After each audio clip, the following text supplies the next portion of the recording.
Des clés pour ouvrir les bonnes portes de leur vie.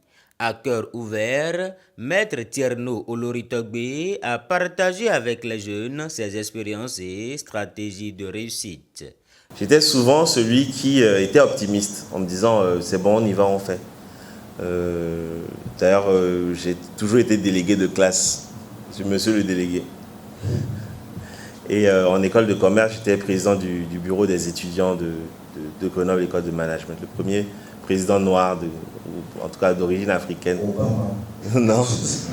Mais en tout cas, c'était de la campagne. Et en fait, il faut de l'optimisme pour entraîner un groupe. Il faut de l'optimisme pour dire à son camarade de classe, tu ne vas pas échouer, tu vas avoir ton BPC, t'inquiète, je vais t'aider à reconstituer tous les cours, etc. Au fil des années, j'ai développé cet élan-là de voir le verre à moitié plein plutôt que de voir le verre à moitié vide. Et j'incite tout le monde à faire ainsi. Je pense qu'il faut rester positif et il faut y croire. Voilà. Le premier échec, c'est de ne pas essayer, dira l'ancien analyste financier. On ne finit jamais d'être éprouvé par l'échec. On ne finit jamais d'être éprouvé, mais le premier échec, c'est de ne pas essayer. Autrefois financier, l'homme aborde désormais le manteau de maître après une brillante réussite à l'examen national du barreau du Bénin. Le 1er août dernier, il annonce son engagement en politique et l'assume si bien. Je pense avoir coché toutes les cases qu'un quadragénaire devrait pouvoir cocher dans sa vie.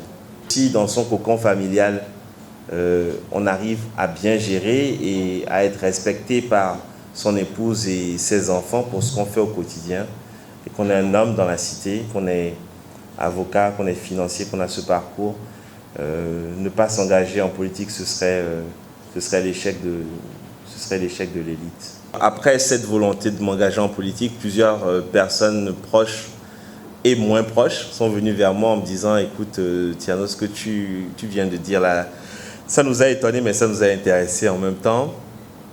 Qu'est-ce qu'on fait ?» On s'est dit « Bon, on va lancer un creuset de réflexion et d'action que nous avons dénommé Aube Nouvelle 2026. 2026, c'est un grand rendez-vous que tout le monde connaît. Et à ce rendez-vous-là, il y aura une page qui va se tourner dans la vie publique béninoise. Et donc, nous avons lancé Aube Nouvelle 2026 sous la forme d'un projet de société sur lequel nous allons travailler ensemble, qui ne sera pas rédigé par un cabinet de consultants à New York, ni en Chine.